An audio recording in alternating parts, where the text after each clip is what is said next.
கிறிஸ்துவுக்குள் அன்பான சகோதர சகோதரிகளே, நம்முடைய ஆண்டவராகிய இயேசு கிறிஸ்து கல்வாரி சிலுவையிலே அவர் வெற்றி சிறந்த பொழுதிலும் இன்னும் நீங்கள் ஏன் தோல்வியுற்ற வாழ்க்கைக்குள்ளாக இருக்கிறீர்கள் அல்லது ஏன் தோற்கடிக்கப்பட்டு கொண்டிருக்கிறீர்கள் என்கிற தலைப்பின் கீழ் நாம் கர்த்தருடைய வார்த்தையை தியானித்து வருகிறோம். முதல் 2 பாகங்களிலே தேவனுடைய பிள்ளைகள் அவருடைய வார்த்தையை குறித்த அறிவின்மையினாலும் மேலும் தேவன் கொடுத்த அதிகாரத்தை பயன்படுத்தாமலும் இருப்பதினால் அவர்கள் தோற்கடிக்கப்படுகிறார்கள் என்பதை நாம் தியானித்தோம். மேலும் சாத்தான் என்பவன் அவன் எதிர்க்கப்பட வேண்டியவன் என்றும் விரட்டப்பட வேண்டியவன் என்றும் நாம் தியானித்தோம். தேவன் சாத்தானுடைய சகல வல்லமைகளையும் மேற்கொள்ளுகிறதற்கு நமக்கு அதிகாரம் கொடுத்திருக்கிறார் என்றும் அவனாலே நம்மை சேதப்படுத்த முடியாது என்பதையும் 2வது பாகத்தில் நாம் தியானித்தோம். எனக்கு அருமையான தேவனுடைய பிள்ளைகளே, இந்த ஒரு பதிவிலே ஒரு காரியத்தை நான் உங்களுக்கு விளக்கிக் கொள்ள ஆசைப்படுகிறேன். எல்லாராலும் தேவன் கொடுத்த அதிகாரத்தை பயன்படுத்தி பிசாசை எதிர்க்க முடியுமா, விரட்ட முடியுமா என்று கேட்டால் அது முடியாது.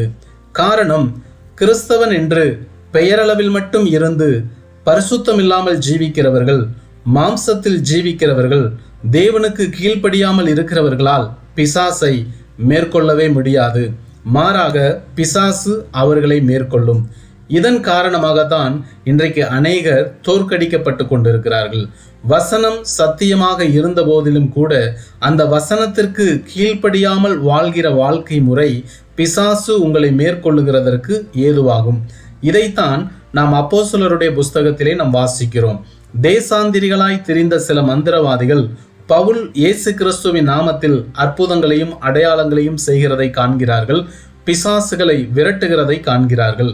அவர்களும் இயேசு கிறிஸ்துவின் நாமத்தை உபயோகித்து பிசாசுகளை விரட்டுகிறதற்கு முயற்சி செய்கிற பொழுது அசுத்தாவி பிடித்த மனிதன் அவர்களை மேற்கொண்டு காயப்படுத்தினான் என்று சொல்லி நாம் கர்த்தருடைய வேதத்திலே வாசிக்கிறோம். எனவே பிரியமானவர்களே, பிசாசை எதிர்ப்பதற்கு முன்பதாக, விரட்டுவதற்கு முன்பதாக நீங்கள் தேவனுக்கு கீழ்ப்படிந்திருக்க வேண்டியது மிக மிக முக்கியம். பரிசுத்த வாழ்க்கை, ஜெப வாழ்க்கை, உபவாச வாழ்க்கை, தேவனுக்கு கீழ்ப்படிந்து வாழுகிற வாழ்க்கை, இவை அனைத்தும் மிகவும் முக்கியம். இது இல்லாத ஒரு விசுவாசி கர்த்தருடைய அதிகாரத்தை பயன்படுத்தவே முடியாது. எனவே நீங்கள் மிகுந்த ஜாக்கிரதையுள்ளவர்களாய் இருக்க வேண்டும். சில விசுவாசிகள் சரியான பரிசுத்த வாழ்க்கையும் ஜெப வாழ்க்கையும் கர்த்தருக்கு கீழ்ப்படுகிற வாழ்க்கையும் இல்லாமல் பிசாசுகளை எதிர்த்து ஜெபிக்கிற பொழுது பிசாசானவன் அவர்களை மேற்கொண்டு அதனுடைய காரியங்களை, அதாவது பலவீனமான காரியங்களை, அவர்களுக்கு ஏற்படுகிற சில சேதங்களை நம்மாலே காண முடிகிறது. இதன் காரணமாக தான் சில போதகர்கள் விசுவாசிகளுக்கு அறிவுரை சொல்லுவார்கள், நீங்கள் பிசாசுகளை எதிர்க்க வேண்டாம் என்பதாக. மற்றபடி உங்களுக்கும் தேவனுக்கும் இடையே இருக்கிற உறவு மிகவும் சரியான முறையில் இருந்தால் தேவன் கொடுத்த அதிகாரத்தை நீங்கள் தைரியமாக உபயோகிக்கலாம். பிரியமானவர்களே, இன்றைக்கு இந்த வீடியோவிலே 3வது காரியத்தை குறித்து நாம் தியானிக்க போகிறோம். அதை கலாத்தியருக்கு எழுதினதான நிருபத்திலே 5வது அதிகாரத்திலே நாம் வாசிக்கிறோம். 16வது வசனம், ஆவிக்கேற்றபடி நடந்து கொள்ளுங்கள், அப்பொழுது மாம்ச இச்சையை நிறைவேற்றாதிருப்பீர்கள். ஏன் ஒரு விசுவாசி தோற்கடிக்கப்படுகிறான் என்றால் 3வது காரணம் மாம்சத்தின்படி வாழுகிற வாழ்க்கை. நீங்கள் இயேசுவை ஏற்றுக்கொண்டும் மாம்சத்தின்படி வாழ்வீர்கள் என்று சொன்னால் உங்களுடைய வாழ்க்கை தோற்கடிக்கப்பட்டு கொண்டுதான் இருக்கும். பவுலின் மூலமாக பரிசுத்த ஆவியானவர் சொல்லுகிறார், நீங்கள் ஆவிக்கேற்றபடி நடந்து கொள்ளுங்கள், அப்பொழுது மாம்ச இச்சையை நிறைவேற்றாதிருப்பீர்கள் என்பதாக. பிரியமானவர்களே, நம்முடைய சரீரத்திலே அல்லது நமக்குள்ளாக 2 காரியங்கள் அல்லது 2 தன்மைகள் ஒன்று ஆவிக்குரிய மனிதன், மற்றொன்று மாம்சத்திற்குரிய மனிதன். நமக்குள்ளாக இருக்கிற ஆவிக்குரிய மனிதன் அவன் எப்பொழுதும் தேவனுக்கு அடுத்தவைகளை, தேவன் பிரியப்படுகிற காரியங்களிலே அவன் பிரியம் வைக்கிறவனாக இருக்கிறான். ஆனால் மாம்சத்தின்படியான மனிதனோ உலகத்துக்கு அடுத்த காரியங்களிலே, உலகத்தில் காணப்படுகிற காரியங்களிலே அவன் பிரியம் வைக்கிறவனாக இருக்கிறான். நீங்கள் ஒன்றை நன்றாக புரிந்து கொள்ள வேண்டும். எந்த மனிதனை நீங்கள் வளர்க்கிறீர்களோ அவன் வளர்ந்து பலங்கொண்டு பெருகி நிற்பான். பிரியமானவர்களே, இதை நீங்கள் மிகவும் நன்றாக விளங்கி கொள்ள வேண்டும். நீங்கள் எதை வளர்க்கிறீர்களோ, எவனை போஷிக்கிறீர்களோ அவன் மிகவும் பலங்கொண்டு வளருவான். உங்களுடைய ஆவிக்குரிய மனிதன் பலன் கொள்ளுகிற பொழுது அவன் மாம்சத்தின் கிரியைகளை அழித்து ஜெயமுள்ள வாழ்க்கை வாழ முடியும். நீங்கள் உங்களுடைய சரீர பிரகாரமான அல்லது மாம்ச மனிதனை வளர்க்கும் பட்சத்தில் அவன் வளர்ந்து பெருகி ஆவியின் மனிதனை ஒடுக்குகிற அனுபவத்தை நீங்கள் உங்களுக்குள்ளே காண்பீர்கள். அப்படியானால் மாம்சத்தின் கிரியைகளை குறித்து நாம் கலாத்தியர்கள் எழுதின புஸ்தகத்திலே நாம் வாசிக்கிறோம். கலாத்தியர்கள் எழுதின நிருபத்திலே 5வது அதிகாரத்திலே 17வது வசனத்திலிருந்து பரிசுத்த ஆவியானவர் பவுலின் மூலமாக நமக்கு சொல்லி வைத்திருக்கிறார். மாம்சம் ஆவிக்கு விரோதமாகவும் ஆவி மாம்சத்துக்கு விரோதமாகவும் இச்சிக்கிறது. நீங்கள் செய்ய வேண்டும் என்றிருக்கிறவைகளை செய்யாதபடிக்கு இவைகள் ஒன்றுக்கொன்று விரோதமாக இருக்கிறது. ஆவியினால் நடத்தப்படுவீர்களானால் நீங்கள் நியாயப்பிரமாணத்திற்கு கீழ்ப்பட்டவர்கள் அல்ல. மாம்சத்தின் கிரியைகள் வெளியரங்கமாயிருக்கின்றன. அவையாவன விபச்சாரம், வேசித்தனம், அசுத்தம், காம விகாரம், விக்கிரக ஆராதனை, பில்லி சூனியம், பகைகள், விரோதங்கள், வைராக்கியங்கள், கோபங்கள், சண்டைகள், பிரிவினைகள், மார்க்க பேதங்கள், பொறாமைகள், கொலைகள், வெறிகள், களியாட்டுகள் முதலானவைகளே. இப்படிப்பட்டவைகளை செய்கிறவர்கள் தேவனுடைய ராஜ்யத்தை சுதந்தரிப்பது இல்லை என்று முன்னே நான் சொன்னது போல இப்பொழுதும் உங்களுக்கு சொல்லுகிறேன். இவை எல்லாமே மாம்சத்தின் கிரியைகள் என்று சொல்லி கர்த்தருடைய வார்த்தை நமக்கு சொல்லுகிறது. உலகத்திலும் உலகத்தில் உள்ளவைகளிலும் அன்பு கூறாதிருங்கள் என்று கர்த்தருடைய வார்த்தை நமக்கு சொல்லுகிறது. எனக்கு பிரியமானவர்களே, நீங்கள் எதை நேசிக்கிறீர்களோ, எதை விரும்புகிறீர்களோ, எதற்கு உணவளிக்கிறீர்களோ அந்த காரியம் வளர்ந்து கொண்டே இருக்கும் அல்லவா? உங்களுடைய ஆவிக்குரிய மனுஷன் வளர வேண்டும் என்று சொன்னால் நீங்கள் ஜெபிக்கிறவர்களாக இருக்க வேண்டும், வேதத்தை வாசிக்க வேண்டும், உபவாசிக்க வேண்டும், கர்த்தரை தேட வேண்டும், பரிசுத்தமாய் வாழ வேண்டும் என்கிற எண்ணம் உங்களுக்குள் வர வேண்டும். பரிசுத்த ஆவியின் அபிஷேகத்தை நீங்கள் பெற்றுக்கொள்ள வேண்டும். சபைக்கு விட்டுவிடாமல் வாரந்தோறும் சபைக்கு செல்ல வேண்டும். இடைநாட்களில் நடக்கிற கூட்டங்களிலே கலந்து கொள்ள வேண்டும். நல்ல ஜெபிக்கிற மனிதர்களோடு உங்களுக்கு ஐக்கியம் இருக்க வேண்டும். இப்படிப்பட்ட காரியங்களை நீங்கள் செய்வீர்கள் என்று சொன்னால் உங்களுடைய உள்ளான ஆவிக்குரிய மனிதன் அவன் ஆவியில் பலன் கொண்டு வளர்ந்து பெருகுவான். இப்படி நீங்கள் ஆவியில் நடத்தப்படுகிற பொழுது மாம்சத்தின் கிரியைகளை உங்களாலே எளிதாக ஜெயித்துவிட முடியும். மாறாக உங்களுக்குள் ஆவிக்குரியவராக வாழ வேண்டும் என்கிற ஆசை மட்டும் இருந்தால் போதாது, அதற்கான முயற்சியையும் கூட நீங்கள் செய்ய வேண்டும். பாவத்தை வெறுக்க வேண்டும். தவறான உறவுகளிலிருந்து நீங்கள் வெளியே வர வேண்டும். தவறான நண்பர்களை, அவர்களுடைய சவகாசங்களை விட்டுவிட வேண்டும்.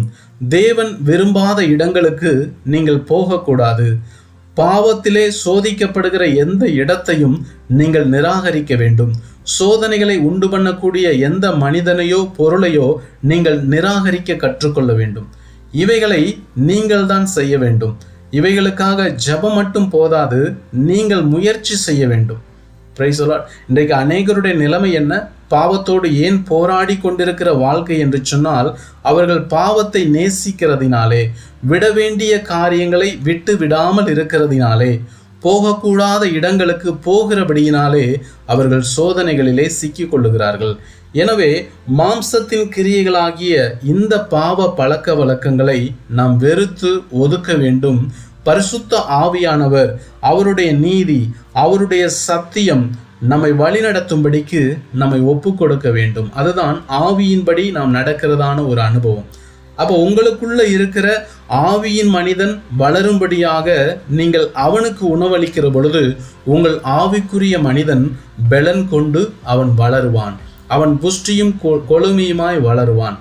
அதற்கு மாறாக நீங்கள் உலக காரியங்கள், உலக சிந்தனைகள், உலகத்தில் இருக்கிற ஆடம்பரங்கள், ஐஸ்வர்யங்கள், பண மயக்கங்கள், உல்லாசமான வாழ்க்கை, இச்சையான வாழ்க்கை, இதை விரும்புவீர்கள் என்று சொன்னால் உங்களில் இருக்கிற மாம்ச மனிதன் பலன் கொள்ளுவான்.